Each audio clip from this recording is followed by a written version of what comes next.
పత్రిక 5వ అధ్యాయం 15వ వచనం చదువుకుని ముందుకు వెళ్దాం. అయితే అపరాధము కలిగినట్టు కృపావరము కలగలేదు. ఎట్లనగా ఒకని అపరాధము వలన అనేకులు చనిపోయిన యెడల మరి ఎక్కువగా దేవుని కృపయు యేసుక్రీస్తును ఒక మనిషిని కృపచేతనైన దానమును అనేకులకు విస్తరించెను.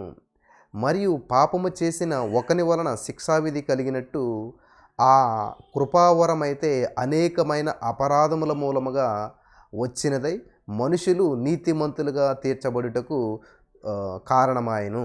స్తోత్రం దేవా సర్వోన్నతుల సర్వాధికారి. ఈ సమయంలో యొక్క వాక్యాన్ని ధ్యానిస్తుండగా నాతో మొత్తం మాట్లాడు. ప్రతి వారికి వినగల చెవి గ్రహించడం అనుగ్రహించమని యేసుక్రీస్తు నామంలో ప్రార్థించిన మేము పొందుకున్నాం తండ్రి, ఆమెన్.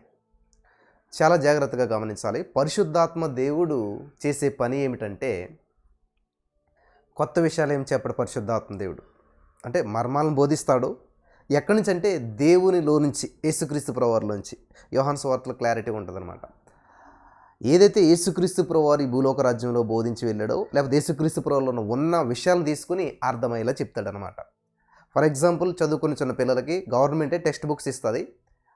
అకాడమిక్ ఇయర్కి సంబంధించి కొన్ని నోట్ బుక్స్ ఉంటాయి. ఆ టెక్స్ట్ బుక్స్లోంచే వాళ్ళకి ఫైనల్ ఎగ్జామ్స్లో ప్రశ్నలు వస్తాయి. అవి దాటి రావన్నమాట. సో ఈ టీచర్ ఏం చేస్తాడంటే ఖచ్చితంగా టెక్స్ట్ బుక్ అంతా కూడా ఎక్స్ప్లెయిన్ చేస్తూ, అందులో కొన్ని సమ్స్ హోంవర్క్ ఇస్తూ, కొన్ని ఉదాహరణలు అక్కడ చెప్తూ, ఈ విధంగా దాన్ని ఎడ్యుకేట్ చేస్తాడు. కొత్తది ఏమి చెప్పడైనా. అలాగే పరిశుద్ధాత్మ దేవుడు ఏం చేస్తాడంటే బైబిల్ గ్రంథంలో ఉన్న విషయాలు, లేకపోతే దైవికమైనటువంటి విషయాలు, యేసుక్రీస్తు ప్రభువులో ఉన్న విషయాలు తీసుకుని వచ్చి మనకు అర్థమయ్యేలా చేస్తాడు. ఇక్కడ ధర్మశాస్త్రానికి యేసుక్రీస్తు ప్రభువుకు ఉన్న తేడా ఏంటంటే, ఇక్కడ మనకు 16వ వచనం చదివితే 15వ వచనం, అయితే అపరాధము కలిగినట్టు కృపావరం కలగలేదు. అపరాధము కలిగినట్లుగా కృపావరం కలగలేదు అంటండి. ఎట్లనగా ఒకని అపరాధం వల్ల అనేకులు చనిపోయిన యెడల, ఒకని అపరాధం వల్ల అనేకులు చనిపోతున్నారు. మరి ఎక్కువగా దేవుని కృపయు యేసుక్రీస్తును ఒక మనుషుని కృపచేతనైన దానము అనేకులకు విస్తరించెను. కృపచేతనైన దానం అనేకులకు విస్తరించెను. ఒక మనుషుని ద్వారా పాపం వచ్చింది అంటుంటాం, కానీ యేసుక్రీస్తు ఒక్కని వల్ల ప్రపంచానికే రక్షణ వచ్చింది. ఇందులో చాలా కన్ఫ్యూజ్ అవుతుంటుంటారు. మరి యేసు ప్రభు పుట్టక ముందున్న వాళ్ళ పరిస్థితి ఏంటి, వాళ్ళు ఎవరు నమ్మరు ఏంటి, గందరగోళం అంతా చేస్తుంటారు చాలామంది. దేవుడు అంటే మనిషిలాగా ఉంటే దేవుడు ఎలాగవుతాడు? మనిషిలాగా చేస్తే దేవుడు ఎలాగవుతాడు? పుట్టినప్పుడు మాత్రమే ఉంటే దేవుడు ఎలాగవుతాడు? గమనించాలి. అబ్రహాము పుట్టకముందు నేను ఉన్నానంటాడు దేవుడు. మానవ రూపంలో మనిషిగా భూలోక రాజ్యానికి వచ్చింది కొన్ని వేల సంవత్సరాల క్రితం అవ్వచ్చు, కానీ అసలు ఆ మనిషినే చేసిన దేవుడు ఎప్పుడున్నాడు? ఆదాము కంటే ముందున్నట్ట లేదా? అది ఎందు దేవుడు భూమి ఆకాశం, అసలు భూమి ఆకాశాన్ని సృష్టించిందే దేవుడు. ఆ భూమి సృష్టించిన కొన్ని వేల సంవత్సరాల తర్వాత భూమి మీదకి వస్తే మొన్నే వచ్చాడు దేవుడు. అంతకుముందు పరిస్థితి ఏంటంటే అసలు దేవుని యొక్క శక్తిని సామర్థ్యం మనం అంచనా వేయలేము, కానీ అంచనా వేసేస్తున్నారు చాలామంది రోజున. ఎంత వయసు ఎంత, ఆయన ఎంత, ఎప్పుడు పుట్టాడు, ఎక్కడ పుట్టాడు, ఇజ్రాయేల్లో పుట్టాడు, అక్కడ పుట్టాడు, ఇలాగ అని చెప్పేసి ఒక సాధారణమైనటువంటి జ్ఞానంతో మాట్లాడుతూ ఉన్నారు. కాబట్టి దేవుడు, నేను అబ్రహాముని దేవుడిని, ఇస్సాకు దేవుడిని, యాకోబు దేవుడిని అంటూ ఉన్నాడు. నీకు దేవుడు, నాకు దేవుడు, నీ తాతకు దేవుడు, నీ ముత్తాతకు దేవుడు, నీ మనవడికి, నీ ముద్దు మనవడికి, అందరికీ దేవుడు ఆయన. యేసుక్రీస్తు ప్రభు రక్తం అది జీవం కలిగినటువంటిది. ఆ రక్తం ముందుకి వెనక్కి ఎటైనా ప్రవహించగలుగుతుంది. ఏ విధమైనటువంటి శాపాన్ని పాపాన్ని తొలగించగలుగుతుంది. ఇది సత్యం. ఈ సత్యం తెలియకపోవటం వల్ల ఈ రోజున అనేకమైనటువంటి ప్రశ్నలు ఎదురుపడుతూ ఉంటాయి. కాబట్టి ఈ సత్యం మనకి ఎప్పుడు తెలుస్తుంది? పరిశుద్ధాత్మ దేవుని యొక్క నడిపింపును మనం ఒప్పుకున్నప్పుడు. అర్థమవుతుంది అందరికీ కూడాను. సరే చూద్దాం. మరియు పాపము చేసిన ఒకని వలన శిక్షావిధి కలిగినట్లు ఆ దానము కలగలేదు. ఏలైనగా తీర్పు ఒక అపరాధం మూలంగా వచ్చినదై శిక్షావిధికి కారణమైన కృపావరమైతే అనేకమైన అపరాధముల మూలముగా వచ్చినదై మనుషుల నీతిమంతులుగా తీర్చబడుటకు కారణమైన మరణం ఒకని అపరాధం మూలం వచ్చినదై ఆ ఒకని ద్వారానే ఏలినేడల కృపాబాహుళ్యము నీతిదానమును పొందువారు జీవము గలవారై మరి నిశ్చయముగా యేసుక్రీస్తును ఒకని ద్వారానే ఏలుదురు. పాపము నిన్ను బానిసలుగా చేస్తుంది, పాపము నిన్ను కృంగదీస్తుంది, సమస్య నిన్ను కృంగదీస్తుంది, కానీ యేసు ఏం చేస్తాడు? ఏలుబడి చేసేలా చేస్తాడు. యోహాను ఆదికాండం 1:28 అదే చెప్తున్నాడు అక్కడ. ఆదికాండం 1:28 ఏముంటుందంటే, వారిని ఆశీర్వదించి, దేవుని మనసు ఎప్పుడు నిన్ను ఆశీర్వదించాలి. అని చెప్పి ఆల్రెడీ ఆశీర్వాదం ఇచ్చేసాడు, దాన్ని నువ్వు స్వతంత్రించుకోవాలి. ఆశీర్వదించబడిన వ్యక్తిగా నువ్వు జీవించాలి. దేవుడిచ్చిన ఆశీర్వాదం అనుభవిస్తూ జీవించాలి. దేవుడిచ్చిన ఆరోగ్యాన్ని, ఆయన పొందిన దెబ్బల ద్వారా నీకు స్వస్థత వచ్చేసింది, ఆ స్వస్థత ఆరోగ్యాన్ని అనుభవిస్తూ నువ్వు జీవించాలి అన్నది దేవుని యొక్క ఉద్దేశమై ఉన్నది. వింటున్నారా ప్రియులారా?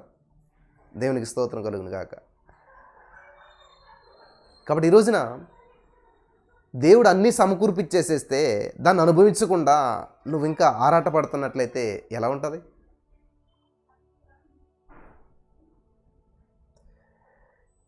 ఒకని ద్వారానే ఏలుదురు డొమినియన్. ఏలుబడి చేయాలన్న దేవుని యొక్క ఉద్దేశం.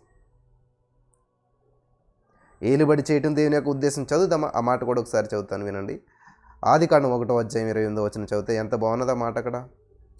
దేవుడు వారిని ఆశీర్వదించెను. God blessed them. Blessed single. ఆశీర్వదించెను ఎట్లనగా, మీరు ఫలించి అభివృద్ధి పొంది విస్తరించి భూమి నిండించి దానిని లోపరుచుకుని సముద్రపు చేప ఆకాశ పక్షులను భూమి మీద ప్రాకు ప్రతి జీవిని ఏలుడని దేవుడు వారితో. ఏలుడే. సమస్యని నిలబడి చేయకూడదు, అప్పుల సమస్యని నిలబడి చేయకూడదు, అనారోగ్యం నిలబడి చేయకూడదు, వ్యాధిని నిలబడి చేయకూడదు, లోకముని నిలబడి చేయకూడదు. హల్లెలూయా. అర్థమవుతుంది అందరికీ? సమస్య నిన్ను ఏలుబడి చేయకూడదు, నువ్వు సమస్యను ఏలుబడి చేయాలి. హల్లెలూయా. ఏం చేస్తే సమస్తము ఆయన పాదాల క్రింద పెట్టాడు దేవుడు. మరణము దేవుడు ఏలుబడి చేయలేదు, మరణాన్ని దేవుడు ఏలుబడి చేశాడు. మరణపు ముళ్ళుని విరిచేశాడు దేవుడు. In the name of Jesus. Hallelujah. వింటున్నారా? మరణము ఏమైందంటండి? మరణాన్ని దేవుడు ఏలుబడి చేశాడు. మరణమా నీ విజయం ఎక్కడ? హలో, రా రా రా రా. మరణం ఏమైపోయింది? ఓడిపోయిందంట. ఎక్కడ? దేవుని దగ్గర. మరణము సిలువలో జయించాలనుకుని ఉండొచ్చు, కానీ మరణం దేవుని సమాధి చేయలేదు. దేవుడు మరణాన్ని సమాధి పెట్టిలో పెట్టి ఆయన బయటకు వచ్చాడు. విరిచేశాడంట మరణపు ముళ్ళును. కాబట్టి ఈ రోజున నీ జీవితంలో ఉన్న ప్రతి సమస్య నువ్వు విరవగలగాల, నువ్వు జయించగలగాల. యేసుక్రీస్తు ప్రభువు సిలువలో ఉన్నా కూడా ఏమన్నా భయపడ్డాడు ఆయన? ఏమన్నా మరి ఆందోళన చెందాడా? ఏంటో పరిస్థితి అనేటువంటిది తెలుసు ఆయనకి. దీన్నే నార్ని అనే ఒక మూవీ తీశారు. అందులో సింహము దేవునికి సాదృశ్యంగా పెడతారు. ఎవడో తప్పు చేస్తే కుర్రగాడు వాడి పక్షాన్ని సింహం వెళ్ళి బలైపోతుంది. కాబట్టి నీతిమంతుని బలిస్తే బలిపేట విరిగిపోతుంది అనమాట.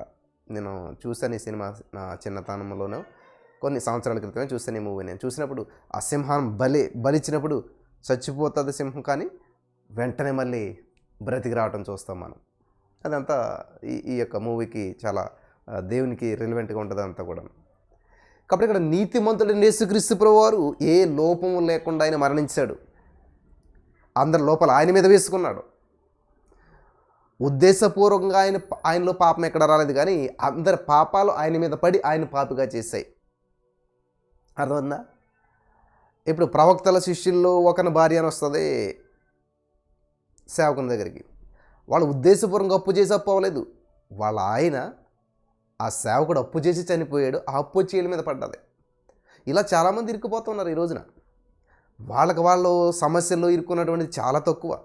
కొంతమంది జ్ఞానయుతంగా ఉంటారు, జాలియుతంగా ఉంటారు. జ్ఞానము జాలి కలిసి పనిచేయవు. జాలి పడ్డవాడు జ్ఞానానికి పట్టించుకోవడం, జ్ఞానంగా ఉన్నవాడు ఇంకా జాలిపడి కాదు కదా. చెయ్యండి, సహాయం చేయొద్దని నేను చెప్పట్లేదు ప్రియులారా. ఎవరైనా ఆపదలో ఉంటే వారికి మీరు సహాయాన్ని అందించండి, సహాయాన్ని చేయండి, తప్పు అని నేను అనట్లేదు. కానీ మిమ్మల్ని ఎవరైనా 10 లక్షలు సహాయం చేయమని అడిగితే ఉంటే మీ దగ్గర 10,000 ఇచ్చేసేయండి, వదిలేసేయండి, మర్చిపోండి. వాడేసుకొని నాకు మళ్ళీ ఇవ్వద్దని చెప్పి ఇచ్చేసేయండి అంటారా? వాళ్ళు 10 లక్షలు అడిగితే 10,000 ఇచ్చావు, ఏ పక్కకు వస్తావు? ఏం చేసుకో వీటితోటి? ఏదైనా చేసుకో. నా ఫ్రెండ్షిప్ వాడవకూడదంటే ఇంతే, ఇంతకు మించి నేను చేయలేను, నా వల్ల కాదు, నేను ఎవరి దగ్గర అప్పు తెచ్చి నీకు ఇవ్వలేను. అయిపోయిందా? ఆ 2 రోజులు ఏదో అటు ఇటు కొంచెం మనసు బాధపడుతుంది, అయిపోయింది. తర్వాత మంచిగానే ఉంటుంది, నీకు సాటిస్ఫాక్షన్ ఉంటుంది హెల్ప్ చేస్తామని. 10,000 కాబట్టి ఏదో విధంగా. అంతేగాని వాళ్ళు అడిగారు కాబట్టి, తెలిసిన వాళ్ళు కాబట్టి, మంచోళ్ళు కాబట్టి, అది ఇది అప్పుడంతా మంచి ఉంటుంది, అప్పుడంతా తెలిసిన తనం ఉంటుంది, అప్పుడంతా క్లోజ్ ఉంటుంది. కొన్ని రోజులు గడిచిన తర్వాత వాళ్ళే ఉద్దేశంతో తీసుకుంటారు. అవి ఎక్కడో ఏదో జరుగుతుంది, ఏదో వ్యాపారం అభివృద్ధి చెందుతుంది, లేకపోతే ఏదో జరిగితే అది అట్టుకొచ్చిస్తారు అనుకుంటారు. కానీ అదేమవుతుంది, ఏదో సమస్య ఇరుక్కుపోతుంది, అది రాకపోతుంది, లాసిపోతుంది. అప్పుడు ఈ డబ్బులు ఇవ్వాలి, ఎక్కడ తెచ్చిస్తారు? వాళ్ళ దగ్గర లేనిది. ఇప్పుడు మరి ఎవరు అడుగుతారు? ఇచ్చిన వాళ్ళు ఎవరు అడుగుతారు? వాళ్ళని అడగరు. వెళ్ళి నిన్ను పట్టించారు కాబట్టి నిన్ను అడుగుతారు వాళ్ళు. ఇప్పుడు షూరిటీ అంతా ఎవరిది? బాధ్యత అంతా ఎవరిది? నీ మీద పడ్డారు. నీకు భార్య, పిల్లలు, నీకు ఇది, నీకు చిన్న ఉద్యోగము, ఇవన్నీ నీకు వచ్చే దాంతో నీకే గడవడం కష్టమైంది. ఇప్పుడు ఈ అప్పు వచ్చి మీద పడ్డది. చూసారా ఎలా ఇరుక్కుపోతూ ఉన్నారు జనాలంతా కూడా? ఈ సమస్యలు ఇరుక్కుపోవటం కారణం ఇదే. నువ్వు నిజంగా ఏదైనా ఒక పని చేసే ముందు పరిశుద్ధాత్మ దేవా మరి ఏంటిది కార్యం చేయలేవద్దా, ఈ అప్పు చేయలేవద్దా, ఇది ఇలా చేయలేవద్దా, ఈ ముందుకెళ్ళవద్దా ఏంటి అని చెప్తే పరిశుద్ధాత్మ దేవుడు నీ గైడెన్స్ ఇస్తాడు. నీ మనసు తేలికవుతుంది, నీ మనసులో ఒక పీస్ వస్తుంది, లేదా ఒక బాధ, ఒక బరువు, ఒక భారం వచ్చేస్తుంది. ఓ ఇది ఖచ్చితంగా దేవుని ఉద్దేశం కాదు అని చెప్పి నీకు గ్రహించగలుగుతావు. నో నో నో నేను చాలాసార్లు చెప్పాను. ఒక ఎగ్జాంపుల్, ఒక పెద్ద బిజినెస్ మ్యాగ్నెట్ ఉన్నాడు. ఆయన చాలా పెద్ద బిజినెస్ మ్యాన్. ఆయన లైఫ్లో ఒక ఇన్వెస్ట్మెంట్ లాస్ అయింది లేదంట. వింటున్నారా? అంటే ఒక బిజినెస్ లాస్ అయిపోవడంట లేదంట ఇప్పుడు కూడా. ఎందుకనంటే ఏదన్నా ఇన్వెస్ట్మెంట్ చేయాలంటే మనం ఏం చేస్తాం? అందరు ఇది చేస్తున్నారు, లాభం వస్తుందంట, పరిగెట్టుకెళ్ళి పెట్టేస్తాం. మనం ఎవరిని అడగం. అందరికి లాభం వచ్చింది కూడా మనకు వచ్చేద్దని చెప్పి. అందరికీ అద్భుతం జరుగుతుంది, నాకు జరుగుతుంది, దేవుని మీద విశ్వాసం ఉంచడం వేరు. ఈ లోకంలో అందరికి లాభం వచ్చిందా, మనకు లాభం వచ్చేద్దని లోకం వైపు చూడటం వేరు. కాబట్టి ఏం చేస్తారు? వాళ్ళకి మంచిగా ఉంది కాబట్టి మనకు కూడా మంచిగా ఉంది. అక్కడ ల్యాండ్ కొంటే 10 సంవత్సరాలు పెరిగిపోయింది కాబట్టి మనకు కూడా పెరిగిపోద్ది అని అది ఏ బోగస్ ల్యాండ్ నేను తెలియకుండా కొనేస్తారు. ఈ విధంగా ఆ దైవ సేవకుడు ఏం చేశారంటే అందరిలాగా పెట్టుబడి పెట్టేసేయడం తొందరపడే మనిషి కాదు. ఆయనకి ఇల్లు ఉంటుంది, ఇంట్లో ఒక గది ఉంటుంది.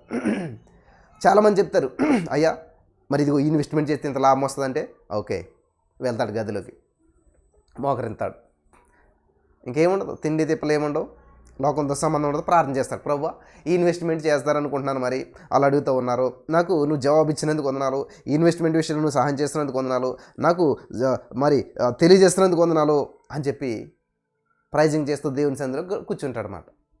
ఒకసారి దేవుడి జవాబు ఏమి రాదు. ఆయన జవాబు రాకపోతే ఆయన బయటకు రాడు. రోజైనా రాదు, ఒకసారి 2 రోజులైనా రాదు, 3 రోజులైనా రాదు. అయినా సరే అక్కడ కనిపెడతారు అన్నమాట. ఏంటి ప్రభా చెయ్యాలా వద్దా ఏంది అంటే అట్లాగా కనిపెట్టిన తర్వాత కొన్ని రోజులకి ఆయనకు వస్తుంది, మనసంతా గందరగోళం ఇది వస్తుంది. అందరూ చాలా లాభం వస్తుంది అంటారు, బయటకు వచ్చి నో నేను ఇందులో ఇన్వెస్ట్మెంట్ చేయట్లేదు అని అంటాడు ఆయన వచ్చి. అంతే, ఈయన పిచ్చుడులో కూడా మంచి అవకాశాన్ని సద్వినియోగం చేసుకోలేదని అందరూ వెళ్ళిపోయి పెట్టుబడి పెట్టేస్తారు. తీరా చూస్తే ఫైనల్కి లాస్ అయిపోయారు అందరూ. ఈయన మాత్రం సేఫ్లో ఉన్నాడు. నెక్స్ట్ మళ్ళీ వస్తారు, ఒక డీల్ ఉంటుంది అనమాట. ఆ డీల్కి ఎవరు ముందుకెళ్ళరు, ఎందుకంటే అమ్మో ఇది అస్సలు ఖచ్చితంగా లాస్ వచ్చేస్తుందని చెప్పేసి. ఈయన వెళ్ళి ప్రార్థన చేస్తారు, ప్రభా మరి ఆ పరిస్థితి ఇలాగ ఉంది, ఎవరు ముందుకెళ్తలేదు, దీంట్లో నేను ముందుకెళ్ళలేదంటే దేవుడు వెంటనే జవాబిస్తాడు, ప్రొసీడ్ అని చెప్పి మనసులో పీస్ ఇస్తాడు. వెంటనే ఎవరు వద్దన్నా సరే ఈయన మాత్రం ఇన్వెస్ట్మెంట్ చేస్తాడు. ఎవరు చేయలేదు కదా, దీని ఒక్కటి చేసరికి ఏమైందంటే మొత్తం లాభం అంతా ఈయనకు వచ్చింది. అందరూ అయ్యో అని బాధపడతారు, ఈయన మాత్రం ఒక్కడే లాభప్రాప్తి పొందుతాడు. ఇవి జరిగినటువంటి విషయాలు, సత్యం చెప్తున్నాను నేను. ఇదంతా ఎందుకు ఇలా జరిగింది, ఈ యొక్క ఆలోచన మనకు ఉంటుందా, ఈ యొక్క సమయం మనకు ఉంటుందా? అందరినీ, అత్తోరిని, మామూలుని, బంధువులు, స్నేహితులు అందరూ సలహాలు అడుగుతారు, ఈ వ్యాపారం చేద్దారనుకుంటున్నాను, చేయనా వద్దా, చేస్తే ఎలా ఉంటుంది, ఏమవుతుంది ఏంటి, లేకపోతే ఇది పాస్టర్ గారు ఫోన్ చేసి పాస్టర్ గారు బిజినెస్ చేద్దారనుకోండి, చేయనా వద్దా చెప్పండి, మీరు కనిపెట్టి చెప్పండి, చూసి చెప్పండి. అంతేగాని మనం ప్రార్థన చేద్దాం, దేవుని సందులో ఉందాం, మనం కనిపెడదాం. ఏసయ్యా నాతో మాట్లాడేసా, నేను కదా బిజినెస్ చేసేది, నువ్వు కదా నాకు చెప్పేది, నువ్వు కదా నన్ను హెచ్చించేది, నువ్వు కదా నా బిజినెస్ని దీవించేది, నువ్వు ఆల్రెడీ ఇచ్చేస్తావు, మరి దాన్ని స్వతంత్రించుకోవాలంటే నేను ఈ వేలు వెళ్తే స్వతంత్రించుకుంటానా, నాకు నువ్వు సిద్ధపరిచిన మార్గం ఇదేనా కాదా అని చెప్పి దేవుని సందులో మోకరించి ప్రార్థన చేసి ఉపవాసం ఉండో, లేకపోతే ఎలాగైతే ఉపవాసం దేవుని మార్చడం కాదు, దేవుని యొక్క చిత్తాన్ని దింపేయటం కాదు, కానీ దేవుని చిత్తానికి నువ్వు అనుకూలంగా మార్చబట్టడానికి ఉపవాసం. దేవునికి నీకు అడ్డుగా వస్తున్న శరీర బలహీనతలు ఏవైతే ఉన్నాయో అన్నిటిని పక్కన పెట్టి దేవునికి దగ్గర అవడానికి ఉపవాసం అన్నమాట. ఆ విధంగా నువ్వు కనిపెడుతూ చేస్తూ ఉన్నప్పుడు ఖచ్చితంగా నీ ఫలితం వస్తుంది. Never fail, God never fail. దేవుడు ఎప్పుడు ఫెయిల్ అవడో. వింటున్నారా? దేవుడు ఎప్పుడు ఫెయిల్ అవడో. ఎప్పుడైతే మీరు ఆ విధంగా చేస్తారో అద్భుతం అద్భుతం అద్భుతమైన ఫలితాలు మీరు చూడగలుగుతారు. దేవునికి మహిమ కలుగును గాక. వింటున్నారా నా ప్రియమైనటువంటి సహోదరి స్నేహితులారా? సేవకుల యొక్క అనుభవాలు ఇవన్నీ కూడా.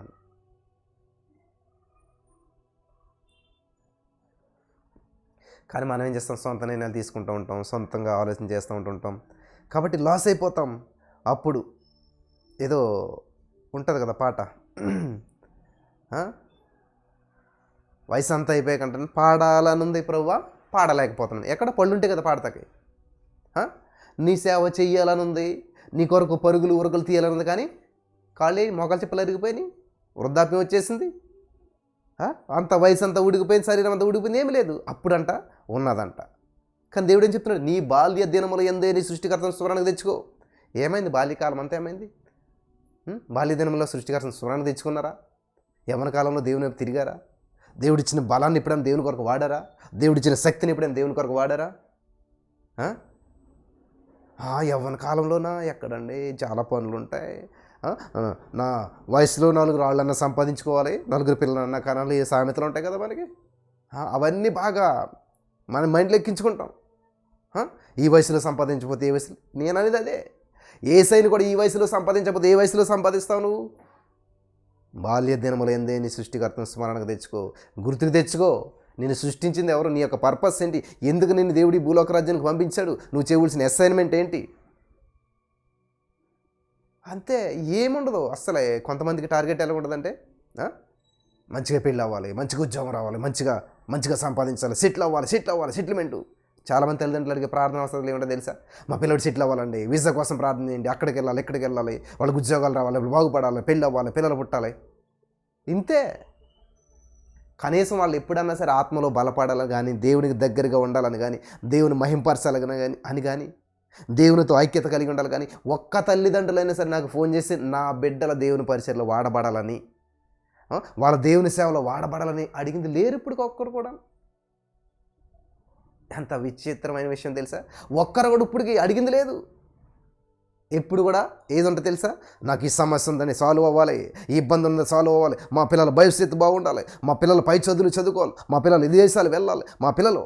ప్రైజ్ గాడ్, తప్పు అని నేను అంటలేదు. కానీ దేవునికి దగ్గరగా ఉండాలండి, దేవుని అంటుకట్టుబడి ఉండాలని, దేవుని భయభక్తులు కలిగి ఉండాలండి. వాళ్ళు ఏ ఉద్యోగం చేసినా, ఏ ప్లేస్లో ఉన్నా దేవుని మహింపరిచేవారుగా ఉండాలి, దేవుని గురించి ప్రకటించేవారుగా ఉండాలి. దానియేలు ఏమన్నా పాస్టర్ గారు అనుకుంటున్నారా బైబిల్లో? దావీదు ఏమన్నా పాస్టర్ గారు అనుకుంటున్నారా? వీళ్ళంతా ఏం చేస్తారు? వాళ్ళ పనులు వాళ్ళు చేసుకుంటూ దేవుని మహింపరిచారు. ఉద్యోగాలు మానేసి కాదు, ఉద్యోగానికి ఉద్యోగం, ముమ్మారు దానియేలు ప్రార్థన చేసి కూడా అంట. మీకేంటి బ్రదర్, మేము చేసే ఉద్యోగాలు ఎంత స్ట్రెస్ఫుల్గా ఉంటాయి తెలుసా? ఎందుకు స్ట్రెస్ఫుల్ అవుతుంది నేను చెప్తాను. ఈరోజు నేను 3 సార్లు లైవ్ ఇస్తున్నాను. నేను జాబ్ చేసుకుంటున్నాను. మార్నింగ్ లైవ్ అయినట్టు మళ్ళీ జాబ్కి వెళ్తాను, ఇంటికి వదిలే 1 గంట అవుతుంది, మళ్ళీ వెంటనే భోజనం చేసి కొంచెం మళ్ళీ 2:30కి లైవ్ ఉంటుంది. ఇవి లోపల పిల్లలకి స్కూల్కి తీసుకెళ్ళాలి, బాక్సులు ఇవ్వాలి, వాళ్ళు ఇవి మళ్ళీ ఇంట్లో కూరగాయలు తెచ్చుకోవాలి. ఇవి ఎంత ఎక్కడ ఉంటాయి ఇవన్నీ, ఎలాగవుతాయి ఇవన్నీ అసలే? ఎప్పుడైతే నువ్వు అది భారంగా ఫీల్ అవుతావో, దేవుని పట్ల ఆసక్తి లేనప్పుడు ఆసక్తిలో నిసక్తి ఆపలేదు. హల్లెలూయా.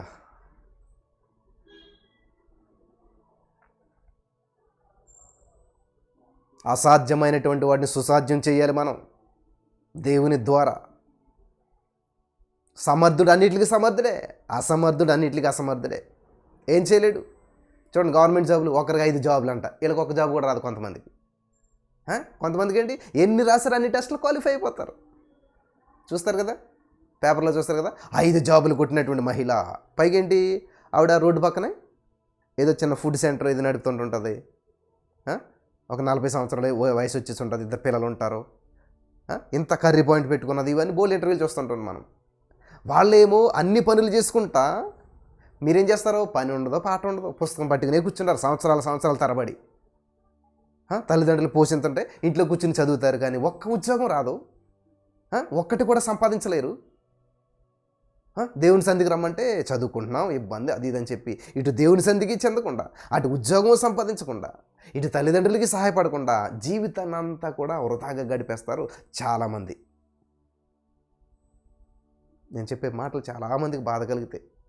Praise God. అంతే కదా. బాధ కలుగుతుందంటే, మనసు నలుగుతుందంటే కరెక్ట్గా వెళ్తుందన్నమాట. వెళ్ళవలసిన చోటకి వెళ్తుంది, గుచ్చుకుంటుంది అన్నమాట. ఆలోచించండి ప్రియులరా. దేవుని బిడ్డగా నువ్వు విజేతగా ఉండాలి. You are more than a conqueror. నువ్వు వచ్చేదికి విజయం పొందినటువంటి వ్యక్తి నువ్వు. హల్లెలూయా. దేవునికి స్తోత్రం కలుగును గాక. కాబట్టి ఈ రోజున ఈ మాటలు వింటున్నటువంటి మిమ్మల్ని దేవుడు హెచ్చరిక చేస్తూ ఉన్నాడు. దేవుడు జాగ్రత్త పడమంటూ ఉన్నాడు. దేవుడు జ్ఞానం కలిగినాడమంటూ ఉన్నాడు. మంచి నిర్ణయాలు తీసుకోండి, ప్రయాసపడండి, కష్టపడండి, రోషం కలిగి జీవించండి. హల్లెలూయా. దేవునికి మహిమ కలుగును గాక. కాబట్టి ఈ రోజున మరి పరిశుద్ధాత్మ దేవుని యొక్క కార్యాలు మన జీవితంలో ఎన్నో వెయిట్ చేస్తూ ఉన్నాయి. దేవుడు చేసేసాడు, కార్యాలు నీ దగ్గర ఉన్నాయి, కానీ నువ్వు యాక్సెస్ ఇవ్వట్లేదు. మొదట ఆయన రాజ్యాన్ని నీతిని వెతకండి. ఎక్కడికి వెళ్ళిపోయింది వాక్యం అసలు ఎవరు కూడా ఈ మొదటి రాజ్యము నీతి అనేది ఉండదు. ఇంకా ఎప్పుడు కూడా దేనికోసం ప్రయాస అంతా కూడా. చూడండి, ఎవరికైనా ప్రార్థన చేస్తారని చెప్పండి, ఏముంటుంది? నా అప్పులు తీరాలని ప్రేయర్ చేయండి. వాస్తవం ఏంటి తెలుసా? నువ్వు ఎప్పుడైతే దేవునికి దగ్గర అవుతూ ఉంటుంటావో, నువ్వు ఎప్పుడైతే దేవుడి పనిలో బిజీ అయిపోతావో, దేవుడు చెప్పినాడు మొదట నా రాజ్య నీతిని వెతుకు, అవన్నీ నీకు అనుగ్రహించబడతాయి. అవన్నీ సమృద్ధి, ప్రతి సమస్యకు పరిష్కారం. కానీ ఇది ఉండదు కదా. నువ్వు లేచిన వెంటనే అసలు నువ్వు అప్పు అనే మాట ఎత్త అవసరం లేదు, దాని గురించి ప్రార్థన చేయవసరం లేదు. నిజంగా నేను చెప్తున్నాను కదా, నేను అసలు వాటి ఏ సమస్యల గురించి ఎప్పుడు ప్రార్థన చేయను. నేను అసలు చాలా తక్కువ. దేవా నాకు అది కావాలి, దేవా ఇది కావాలి, అది కావాలి, ఏముండదు అసలు. నేను దేవుని స్తుతిస్తూ ఉంటుంటాను, దేవుని మహింపరుస్తూ ఉంటుంటాను. ఏ సమయానికి ఏది కావాలో ఆటోమేటిక్గా యాడెడ్, అన్నీ నీకు యాడ్ అయిపోతుంటుంటాయి. ఇప్పుడు ఎంట్రన్స్ రాస్తారు, గవర్నమెంట్ ఉద్యోగం వచ్చిందంటారు. ఎప్పుడైతే నువ్వు జాబ్ కొట్టి క్వాలిఫికేషన్ తోటి చక్కగా జాబ్కి ఎలిజిబిలిటీ సంపాదించావో, అప్పుడు నీకేమవుతుంది? శాలరీ వస్తుంది. శాలరీలో ఎన్ని రకాలు ఉంటుంది తెలుసా? హెచ్ఆర్ ఏముంటుందండి, హౌసింగ్ రెంట్. నువ్వు సంపాదించేది ఏంటి? ఉద్యోగం. నువ్వు చేసేది ఇక్కడ. కానీ వాడు ఏం చేస్తావు? నువ్వు ఇంటికి కూడా రెంట్ ఇస్తున్నాడు. చూసారు, ఒక ఉద్యోగంలో. అలాగే నువ్వు ఎప్పుడైతే రక్షణ పొందావో, రక్షణ అనేటువంటిది ఒక ప్యాకేజ్ అనమాట.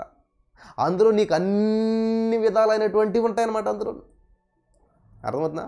రక్షణ పొందామంటే ఆర్థికపరమైన అభివృద్ధి ఉంటుంది, ఆరోగ్యం ఉంటుంది, విజయం ఉంటుంది, సర్వసమృద్ధి అందులో ఉంటాయి. రక్షణ అంటే ఏదో పరలోక రాజ్యం వెళ్తాను ఒక టికెట్ మాత్రం అనుకుంటారు చాలామంది.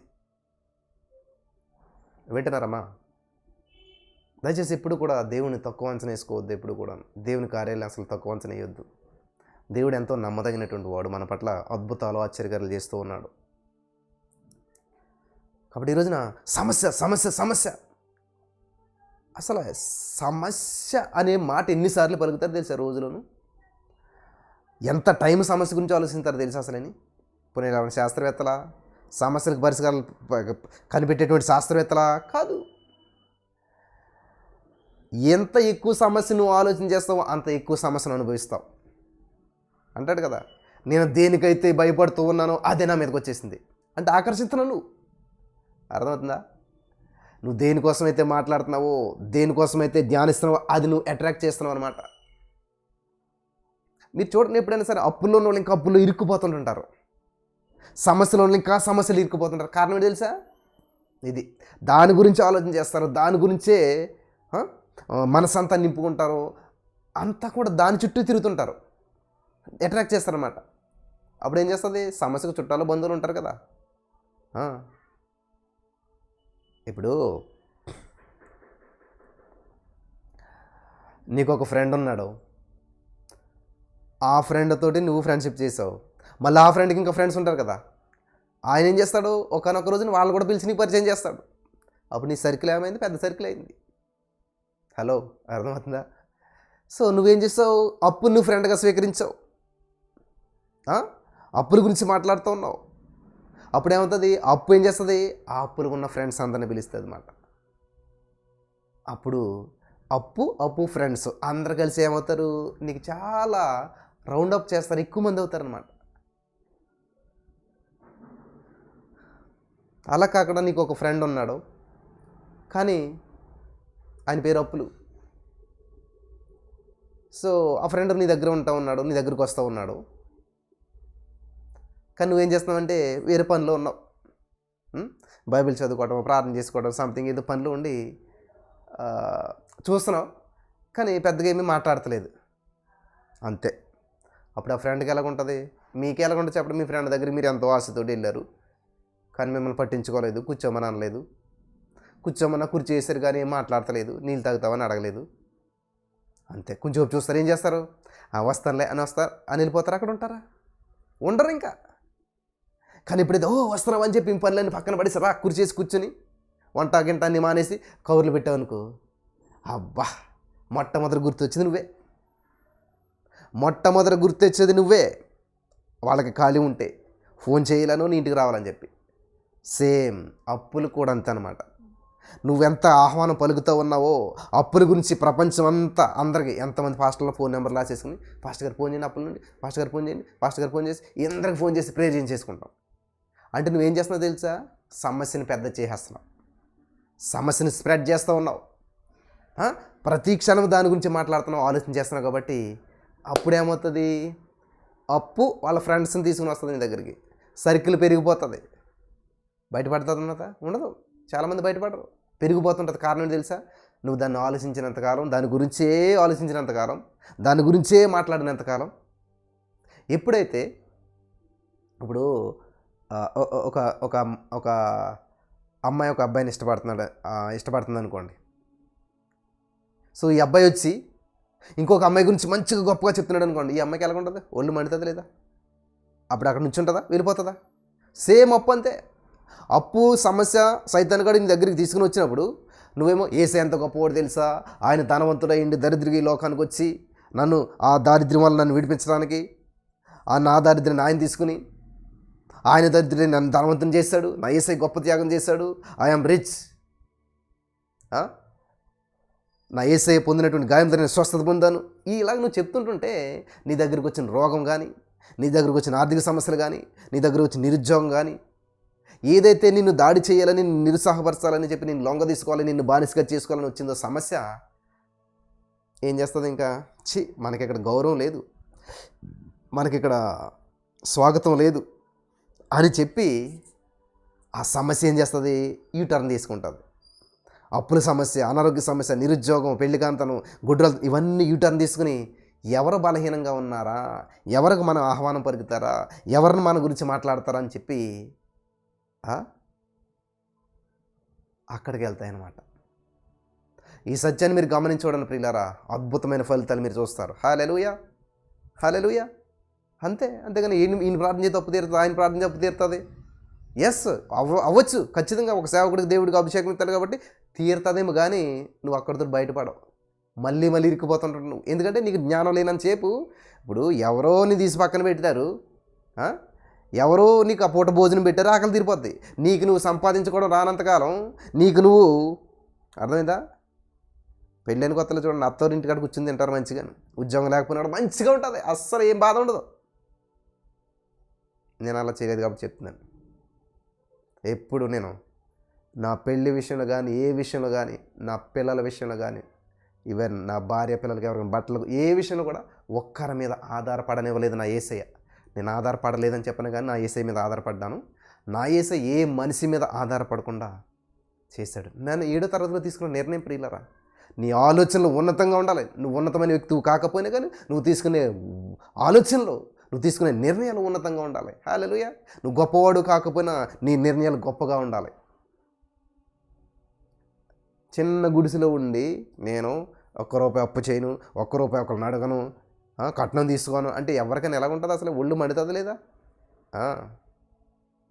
కానీ నీ మైండ్ సెట్లో నీ యొక్క ఏమంటారు ఆలోచన అది దేవునికి అంగీకారమైనప్పుడు, ఒకని ప్రవర్తన దేవునికి ప్రీతికరమైనప్పుడు శత్రువులు మిత్రులుగా చేస్తారంట.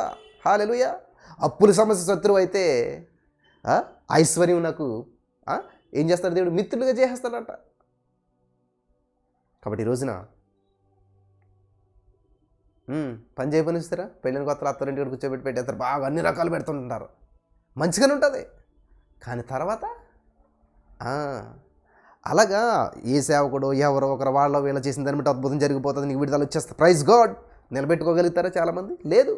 ఈరోజు ప్రార్థన చేస్తే స్వస్థత వచ్చేస్తుంది, తగ్గిపోతుంది వ్యాధి. కానీ మళ్ళీ కొన్ని రోజులకి మళ్ళీ వ్యాధి వస్తుంది. కారణం ఏంటి? వాక్యపు లోతు లేదు. ఇచ్చినటువంటి దాన్ని మంచి ఇల్లు కట్టించిన తర్వాత అలా ఉంటుంది, అది బూజు పడుతుంటుంది, దుమ్ము పడుతుంటుంది. దాన్ని రోజు నీట్గా క్లీన్ చేసుకుంటే మంచిగా ఉంటుంది. అలాగే దేవుడిచ్చిన స్వస్థతను కాపాడుకోవాలి, దేవుడిచ్చిన ఐశ్వర్యాన్ని కాపాడుకోవాలి. హల్లెలూయా. ఇది కాపాడుకోవాలనంత కాలం ఏమవుతుంది తెలుసా? నెమ్మదిగా పోతుంది. అందుకే మరణం వరకు నమ్మకంగా ఉన్నప్పుడు నీకు జీవకిరీటం ఇస్తానంటాడు. హల్లెలూయా, హల్లెలూయా. కాబట్టి ఈరోజు నాకు గతంలో సాక్ష్యాలు చెప్పిన వాళ్ళు ఈరోజు అడ్రస్ ఉంటారు చాలామంది. గతంలో వెలిగించబడిన వాళ్ళు ఈరోజు కనిపించరు చాలామంది. ఎందుకని? వాక్యపు లోతు ఉండదు. అద్భుతాల మీద ఆధారపడతారు. అద్భుతాలను ఆహారంగా తీసుకుంటే అత్యధిక కాలం బ్రతకలేము. ప్రతిరోజు అద్భుతమే కావాలి, నీకు అద్భుతం మీదే నడవాల జీవితం, అద్భుతాలను ఆహారంగా భుజించేద్దామంటే అత్యధిక కాలం బ్రతకలేరు, కొంతకాలమే. దేవుని వాక్యాన్ని బోధించాలి, దేవుని వాక్యం లోతుల్లోకి వెళ్ళాలి. ఏ సమస్య కానీ తగిన వాక్యం, నీ వాక్యమే నన్ను బ్రతికించింది, బాధల్లో నెమ్మదినిచ్చింది. ప్రతి దాన్ని చేసేది వాక్యం. పరిశుద్ధాత్మ దేవుడు కూడా వాక్యం దాటిపోడు ఎప్పటికీ కూడా. పరిశుద్ధాత్మ దేవుడు కూడా వాక్యాన్ని అర్థమయ్యేలా బోధిస్తాడు. హల్లెలూయా. కాబట్టి ఈ రోజున నా ప్రియమైనటువంటి వారులారా, చాలామందికి నా మాటలు నచ్చవు. చాలామందికి ఈ యొక్క వాక్యాలు వినటానికి ఇష్టపడరు అనమాట. Praise God. చాలామందిని మెప్పించడానికో నచ్చటాకో నేను ఈ యొక్క వాక్యాలు చెప్పట్లేదు, కానీ దేవుడిచ్చినటువంటి ఆ యొక్క అనుభవాలు, నా జీవితంలో నేను అనుభవించినటువంటివి, ఏ విధంగా దేవుడు నన్ను నడిపించాడు, ఎటువంటి పరిస్థితులు నన్ను నడిపించాడు, ఎటువంటి విజయాలు నాకు ఇచ్చాడు. కాబట్టి దేవుడు నా జీవితంలో చేసిన కార్యాలనే ప్రకటించాలన్నది నా ఉద్దేశం. ఎందుకంటే ఖచ్చితంగా ఉపయోగపడతాయి. కొంతమందికైనాను ఉపయోగపడుతున్నాయి, కొంతమందికి కాదు, కొన్ని వేల లక్షల మందికి ఉపయోగపడుతున్నాయి. హల్లెలూయా. దేవునికి మహిమ కలుగును గాక. కాబట్టి ఈరోజు నీ మాటలు వింటున్న ప్రియమైనటువంటి సహోదరి స్నేహితులారా, చాలా జాగ్రత్తగా వినాలి దేవుని వాక్యాన్ని. పరిశుద్ధాత్మ దేవుడు మన జీవితాల్లో చాలా అద్భుతమైన కార్యాలు చేయడానికి ఆయన ఇష్టపడుతూ ఉన్నాడు. ఆ కార్యాలను స్వతంత్రించుకోవాలి. దయచేసి ఏలుదుము, ఏలలే, ఏ సమస్యని నిలబడి చేయకూడదు బ్రదర్. ఎసిడిటీ ఫామ్ అయిపోతుంది బ్రదర్, ఏది తిన్నా కూడా. బ్యాక్ పెయిన్ వచ్చేస్తుంది బ్రదర్, 2 నిమిషాల గురించి చెల్లబోతున్నాను. మోకరించాలనుకుంటే మోకాలు నొప్పులు వచ్చేస్తున్నాయి. అన్ని సమస్యలే. ఎప్పుడు మన ఫోకస్ సమస్యల మీద ఉంటుంది. మోసే గారు అంట దేవుని రాజ్యానికి వెళ్ళాడంట, కొండ మీదకి వెళ్ళాడంట. కొండ మీద చెట్లు ఉంటాయా? నీడ ఉంటుందా? నైట్ అయితే వెలుగుంటుందా? ఏమి ఉండవు. ఏంటంటే 40 డే అండ్ నైట్, పగలు రాత్రి 40. అంత ప్రార్థన ఎవరు చేస్తారండి అసలని? ఏమీ లేదు. దేవుడి ముఖం చూస్తున్నాడు, ఆయన ముఖ కాంతి మీద పడుతుంది. ఆ ముఖ కాంతిలో నుంచి మనుషుడు ఎలా జీవిస్తాడు? 40 రోజులు నీళ్ళు తాగకుండాను, 40 రోజులు స్నానం చేయకుండా కంపుకోటదా? అబ్బో, ఆలోచించండి అసలేని. 40 రోజులు అంతే సింపుల్. ఒక్కసారి ఆగి ఆలోచించు. 40 రోజులు స్నానం చేయకపోతే మనిషి పరిస్థితి ఎలాగుంటుంది? 40 రోజులు నీళ్లు తాగకపోతే మరి ఎలా బ్రతికాడు? మనుషుడు జీవించినది రొట్టె వలన కాదు, దేవుని నోటి నుంచే మాట. అంటే ఏం చేస్తున్నాడు అక్కడ? దేవుడు మాట్లాడేస్తూ ఉన్నాడు మోసే గారితో. దేవుడు మాటల నుంచి జీవం మోసే గారిలోకి వచ్చేస్తుంది. హల్లెలూయా. బ్రదర్ ఉద్యోగం లేదు బ్రదర్, నేను సింగిల్ పేరెంట్ బ్రదర్, నాకు ఎవరు లేదు బ్రదర్, నా తల్లిదండ్రులు లేరు బ్రదర్. లేదు లేదు లేదు లేదు లేదు అనే విత్తనం నాటుతున్నావు. లేదు. ఈరోజు లేదా విత్తనం నాటావు, రేపు లేదనే మొక్క మొలుస్తుంది, ఎల్లుండి లేదు అనే మహావృక్షం అవుతుంది. అందుకనే లేదన్నటువంటి వారికి ఎప్పుడు లేకుండానే పోతుంటుంది. బాధ కలిగిపోతాయి ఈ మాటలన్నీ మీకు. ఎస్, సత్యమే, మీరు అనుభవిస్తున్నది సత్యమే. మీరు జీవితంలో ఇదే జరుగుతున్నది, కాదని చెప్పండి మీరు ఎవరన్నా. ఈరోజు లేదన్న వాళ్ళు రేపు ఉండదు. ఎందుకంటే వాళ్ళు లేదు అంటానంటారు. నువ్వు కానీ లేదు ఈ రోజున ఉన్నదని చెప్పు. చరిత్రను మార్చు, చరిత్రను చదవకు. యోసేపుకి ఎవరున్నారండి? అన్న ఉన్నాడా? తమ్ముడు ఉన్నాడా? నాన్న ఉన్నాడా? అమ్మ ఉన్నదా? ఒంటరిగా బానిసగా వెళ్ళాడు. ఏమీ లేదు యోసేపుకి. తల్లి లేదు, తండ్రి లేదు, అన్న లేదు, తమ్ముడు లేదు, తింటాక తిండి లేదు, బట్ట లేదు, ఏమీ లేదు. కానీ ఇప్పుడన్నా అన్నాడా? ఏసయ్యా నాకు తల్లి లేదు, తండ్రి లేదు, అన్న లేదు, తమ్ముడు లేడు, ఆదరించేవాళ్ళు లేరు, అర్థం చేసుకునేవాళ్ళు లేరు, నా బాధ చెప్పుకుంటే వినేవాళ్ళు లేరు. లేదు. ఎప్పుడన్నా యోసేపు నుంచి లేదన్న మాట వచ్చిందా? మరి ఎందుకు మీరు లేదు అంటానంటుంటారు ఎప్పుడు కూడాను? చెప్పాలి. బైబిలే కదా మనకు ఆదర్శం. బైబిల్లో వ్యక్తిని తీసుకుందాం, పక్కోళ్ళు కాదు, లేకపోతే గొప్ప సేవకుని కాదు. ఒకసారి ఒక సిస్టర్ ఫోన్ చేసి, బ్రదర్ మా పిల్లలు కూడా మీకు లాగానే అవ్వాలి అన్నారు. ఎందుకమ్మా అన్నాను. ఈరోజు నేను బలంగా ఉన్నాను, రేపు పడిపోతే మనకు ఆదర్శం యేసయ్య. యేసయ్య లాగా ఉండాలి. యేసయ్య నిన్న నేడు ఏకరీతిగా ఉంటాడు, మారడం. కానీ మనిషి మారిపోతాడు. ఈరోజు ఇలాగ ఉండొచ్చు. ఈ ట్రైన్ ఇంత స్పీడ్గా వెళ్తుందంటే గంటలో హైదరాబాద్ నుంచి విజయవాడ గంటలో వెళ్ళిపోద్ది అనుకుంటాం. మధ్యలో ఏదో అడ్డు వచ్చింది, లేకపోతే ఏదో చిన్న మిస్టేక్ వచ్చింది, ఆగిపోయింది అనుకోండి. నువ్వు అనుకున్న గంటలు అక్కడికి వెళ్తుంది. ఇక్కడ ఉన్న వేగాన్ని బట్టి చెప్పావు, కానీ ఆ వేగంతో వెళ్ళేది, కానీ వెళ్ళలేదు, అది మధ్యలో ఆగిపోయింది. కాబట్టి ఈ రోజున మనుషులు మనస్తత్వాలు, లేకపోతే వాళ్ళకు ఉన్నటువంటి ఏమంటారు, ఏదైనా సరే అది అంతవరకు సహించగలగాలన్నమాట. హల్లెలూయా, దేవునికి స్తోత్రం కలుగును గాక. కాబట్టి ఈ రోజున నా ప్రియమైనటువంటి సహోదరి స్నేహితులారా, లేదు అనే మాట నీ నోట రాకూడదు. ఇంకా ఉన్నాడు, సర్వశక్తిమంతుడు నాకున్నాడు, సర్వోన్నతుడైన దేవుడు నాకున్నాడు, నేను ఉన్నవాడను అనువాడను అంటాడు దేవుడు. ఉన్నాడని చెప్పండి, నా దేవుడు ఉన్నాడు. హల్లెలూయా. బ్రదర్ నాకు ఎవ్వరు లేరు కాదు, నాకు యేసయ్య ఉన్నాడు. హల్లెలూయా. నాకు యేసయ్య ఉన్నది చెప్పండి పిల్లలారా. అప్పులతోటి ఒక ఆవిడ వస్తే ఆవిడ ఏలి గారి దగ్గర వస్తే, సేవకుడి దగ్గరికి వస్తే ఏమంటాడు ఆయన, నాకేం తప్పు ఉంది, అంత తప్పు ఉంది, అది ఇది అంటే, అమ్మ అయినా ఆపేసి, ఏముంది నీ దగ్గర? అరే నాకు అప్పు ఉందంటే ఏముంది అంటాడేంటి ఈయన? అప్పు ఉందని, అప్పు కాదు, అది కాదు, అసలు ఏముంది నీ దగ్గర? ఏదో కొంచెం నేను ఉందలేండి చాలు. చూసారా, నీ దగ్గర ఏదుందో దాన్ని బట్టి దేవుడు అద్భుతం చేస్తాడు. కొంచెం విశ్వాసం ఉందా చాలు, ఆవగించంత విశ్వాసం ఉందా, కొండలాంటి నీ అప్పుని తీసి సముద్రంలో పడేస్తాడు దేవుడు. హల్లెలూయా. కాబట్టి దేవుడికి నీ దగ్గర ఏదుందో అది కావాలంతే, కానీ లేని దాని గురించి ఎందుకు మాట్లాడతారు అసలు మీరు? హల్లెలూయా. ప్రియులారా, ఈ యొక్క వాక్యం విన్నటువంటి వారి ఆలోచన కానీ జీవితం కానీ ఖచ్చితంగా మారుతుంది. మీరు ఖచ్చితంగా దీన్ని స్వీకరించినట్లయితే, ఖచ్చితంగా మీ యొక్క ఆలోచన విధానం ఈ వాక్యానికి తగ్గట్టుగా మీరు మార్చుకున్నట్లయితే, హల్లెలూయా, మీ మనసుని ఈ యొక్క వాక్యం మీద కట్టుకున్నట్లయితే, ఏ వాక్యం? జోషువ వాక్యం కాదు ఇక్కడ, ఇది జోషువ చెప్పిన వాక్యం కాదు. దేవుని వాక్యం ఎలా ఉందో చూసి ఆ వాక్యానికి ఆధారంగా మీ జీవితాన్ని మలుచుకున్నట్లయితే మాట మారిపోతుంది. చెప్పండి పోనీ, యేసయ్య ఎక్కడన్నా నాకు అది లేదు ఇది లేదు ఎక్కడ చెప్పాడేమో చూపించండి, ఒక రెఫరెన్స్ చూపించండి. మీరు అంటారు కదా, దేవుడు ఎందుకు నా ప్రార్థన ఆలకించట్లేదు, దేవుడు ఎందుకు నాకు చేయట్లేదు, నేను 3:30 వేస్తున్నాను కదా రోజును, 3 నెలలు బట్టి చేస్తున్నాను, 6 నెలలు బట్టి చేస్తున్నాను, అందరికి జరిగిపోతుంది, నాకు జరగట్లేదు అన్నాడు. యేసయ్య ఎక్కడన్నాను? నేను నమ్మకాన్ని ఉంటున్నాను కదా, నేను తప్పు చేయట్లేదు కదా, నేను ఏ మోసం చేయలేదు కదా, నేను ఏ దోషం చేయలేదు కదా, నాకు ఎందుకు ఈ శిక్ష? పోతిఫర్ భార్య విషయం అసలు తప్పే చేయలేదు, నన్ను ఎందుకు జైల్లో పెట్టారు? ఏ ప్రశ్న ఎక్కడ కనపడతలేదు నాకు యేసయ్య గారి గురించి చదువుతున్నప్పుడు. ఏ ప్రశ్న లేదు బైబిల్లోను. నా జీవితం ఏంటి ఇలాగైపోయింది అని బాధపడలేదు. ఇజ్రాయేల్ చిన్నదంట,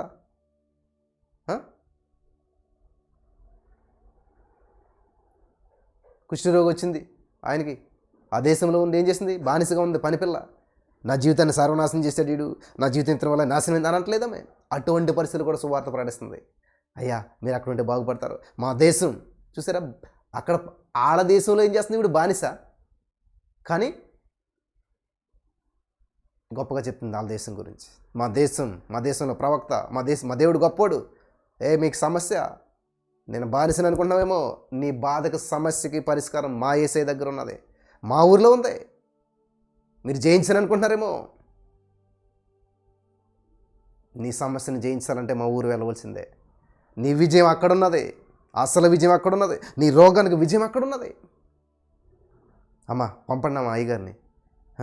ఏదో పరాక్రమశాలి విజయం అనుకుంటున్నాడు, అస్సలు విజయం అక్కడున్నది. ఆ మురికి నీటిలో ఉంది ఈయన విజయం. పంపండి అక్కడికి, మా సేవకుడి దగ్గర పంపండి. హల్లెలూయా. యుద్ధం చేసి కత్తులతోటి ఆటలతోటి జయించి వచ్చేసాను అనుకుంటున్నారేమో, అది కాదు. రోగాన్ని జయించమని ఈయన వల్ల కాదు, మా సేవకుడి దగ్గర ఉంది, అక్కడికి పంపండి, అక్కడికి వెళ్ళమనండి. హల్లెలూయా, దేవునికి స్తోత్రం. ఈయన వీరుడు శూరుడు, యుద్ధం ఎలా చేయాలో, దేశాన్ని ఎలా జయించాలో తెలుసు, కానీ రోగాన్ని ఎలా జయించాలో నీకు తెలియదు. ఆ రోగాన్ని జయించే మార్గం, ఆ రోగాన్ని జయించేటువంటి ఆ రోగం మీద యుద్ధం ఎలా చేయాలో, ఎక్కడ చేయాలో, ఏ వేలో వెళ్ళాలో, ఎలా చేస్తే ఆ రోగం మీద విజయం వస్తుందో చిన్న చెప్తుంది. చూసారా, యుద్ధ వీరుడికి యుద్ధం ఎలా చేయాలో రోగం మీద చెప్తుంది ఆవిడ. చిన్నపిల్ల, పనిపిల్ల, బానిస పిల్ల, వాళ్ళ భాషలో చెప్పాలంటే. హల్లెలూయా. కాబట్టి నువ్వు ఏ స్థితిలో ఉన్నావు అన్నది కాదు ఎప్పుడు కూడా. నువ్వు పైన ఉన్నటువంటి వ్యక్తికి నువ్వు ఆలోచించాలి. మరి ఆ చిన్నపిల్ల అనొచ్చు కదా, అయ్యగారు మీకు ఒకటి చెప్తాను, నన్ను విడిచిపెట్టేస్తారా, నాకు విముక్తి ఇస్తారా, నాకు విడుదల ఇస్తారా, అంత మన బెనిఫిట్ రావాలి ఏదన్నాను. మనకేం రావాలంటే బెనిఫిట్ రావాలి, లాభం రావాలి. కానీ ఆమె ఏం చేసింది, ఆమె గురించి ఆలోచించట్లేదు. ఆమెకు తెలుసు నేను ఏ స్థితిలో ఉన్నా సరే ఈ పరిస్థితులు కాదు నన్ను ప్రభావితం చేసాయి, నా యేసయ్యకి నేను దగ్గరగా ఉన్నాను. హల్లెలూయా. నా తల్లిదండ్రులకు నేను దూరంగా ఉన్నా, బయట దేశంలో ఉన్నా, పరాదేశంలో ఉన్నా, బంధకాల్లో ఉన్నా, సమస్యల్లో ఉన్నా, నా హృదయం మాత్రం దేవునికి ఎప్పుడు కూడా దగ్గరగా ఉంది. నా హృదయం నిండా యేసయ్య ఉన్నాడు, నేను ధైర్యంగా సంతోషంగా ఉన్నాను. ఇప్పుడు ఆవిడ సమస్యలు ఆవిడ సరిపోవట్లేదేమో కదా, మనమైతే ఏంటి నా బ్రతికిలాగా అయిపోయింది, చింత చీకుతో బాధపడింది. కానీ ఆ చిన్నది అలా లేదు, హ్యాపీగా ఉండి ఉంటుంది. ఇక్కడికి పంపించాడంటే దేవుడు ఏదో ఉద్దేశం ఉండి ఉంటుంది. నేను బానిసగా రాలేదు ఇక్కడికి, ఏలుబడి చేయడానికి వచ్చాను. హల్లెలూయా. ఇప్పుడు ఎవరండి బానిస మాట యజమాని అంటున్నాడా, యజమాని మాట బానిస అంటుందా? ఆలోచించండి ఒకసారి. ఇప్పుడు చిన్నదాని మాట తీసుకుని ఆయన దేశం కాని దేశం ప్రయాణమై వస్తూ ఉన్నాడు, అంత దూరం వస్తూ ఉన్నాడు, పనులన్నీ పక్కన పెట్టాడు, అన్నీ పక్కన పెట్టేసేసి ఆ చిన్నదాని మాట చెప్పున వచ్చాడంటే ఎవరి మాట ఎవరు వింటున్నారు ఇప్పుడు, ఎవరు ఏలుబడి చేస్తున్నారు ఇప్పుడు? అది విషయం. దేవుని చేత నువ్వు గైడెన్స్ పొందినట్లయితే, దేవుని సన్నిధిలో నువ్వు ఉన్నట్లయితే నిన్నేది ఏలుబడి చేయదు. కనిపిస్తుంది బయటికి, అలాగా వాళ్ళ ఇంట్లో పని పిల్లలా కనిపిస్తుంది బయటికి, కానీ ఆ ఇల్లు మొత్తం ఈ పిల్ల మాట ఎంతుంది కదా, అంతే కదా. యజమానురాలు వినేసింది, యజమానురాలు కూడా ఏం చేసింది, పిల్ల చెప్పిన దాని మాట మీద ఆవిడకి నమ్మకం వచ్చేసింది, ఆవిడ అలా ఆయన ప్రభావితం చేసింది, అంటే ఇల్లు మొత్తం ఈవిడ మాటతో ప్రభావితం అయిపోయింది. దేవునికి స్తోత్రం కలుగును గాక. కాబట్టి నువ్వు ఏ స్థితిలో ఉన్నా సరే, నువ్వు ఎటువంటి పరిస్థితిలో ఉన్నా సరే, ప్రభువు పని మీద ఉండాలి, ప్రభువు కొరకు ఆలోచించాలి, ప్రభువు గురించి చెప్పాలా. అప్పుడు పరిస్థితి నీకు లోబడుతుంది. పరాక్రమశాలి అంటుండే ఆయన. ఎవరికి లోబడ్డాడు? చిన్న పిల్లలకి లోబడ్డాడు కాబట్టి అంత దూరం ప్రయాణం చేశాడు, మురికి నీటిలో మునిగాడు, విజయం సాధించాడు. హల్లెలూయా. ఆ పిల్ల మాటతో విజయం సాధించాడు ఆయన. ఓకే, ఎలీషా గారు సేవకుడే, మరి దేవుని సేవకుడే, గొప్ప ప్రార్థన చేశాడు, ఇవన్నీ చేశాడు, మంచిది, బాగానే జరిగింది అంతా. కానీ అసలు అక్కడ స్టార్ట్ ఎక్కడైంది? కొన్ని స్టార్ట్ చేసి వదిలేస్తే ఆటోమేటిక్గా వెళ్ళిపోతుంటాయి కదా, స్టార్టింగ్ ప్రాబ్లం ఉంటుంది కొన్నిటికి. కాబట్టి నేను అనుకుంటాను ఆ చిన్నదాన్ని రాజు బానిసగా తీసుకెళ్ళి ఉండొచ్చు, కానీ ఆ చిన్నదాన్ని దేవుడు సేవకురాలుగా పంపించాడు. హల్లెలూయా. దేవుడు సువార్థికురాలుగా పంపించాడు. ఆమేన్. దేవుడు ఒక ప్రణాళికతో పంపించాడు. హల్లెలూయా. బలపరచబడ్డారా? కాబట్టి నువ్వేం చేసినా కూడా నీ యొక్క ఆలోచన ఎప్పుడు దేవుని మీద ఉన్నప్పుడు, వాక్యపు లోతుల్లోకి వెళ్తూ ఉన్నప్పుడు, వాక్యాన్ని పట్టుకున్నప్పుడు నిన్నెవరు కృంగదీయలేరా? ఏ అప్పు నేను కృంగదీయలేదు. బ్రదర్ టెన్షన్ వచ్చేస్తుంది, బ్రదర్ రేపే ఇవ్వాలంటున్నారు, టైం పెట్టేస్తే డేట్ పెట్టి.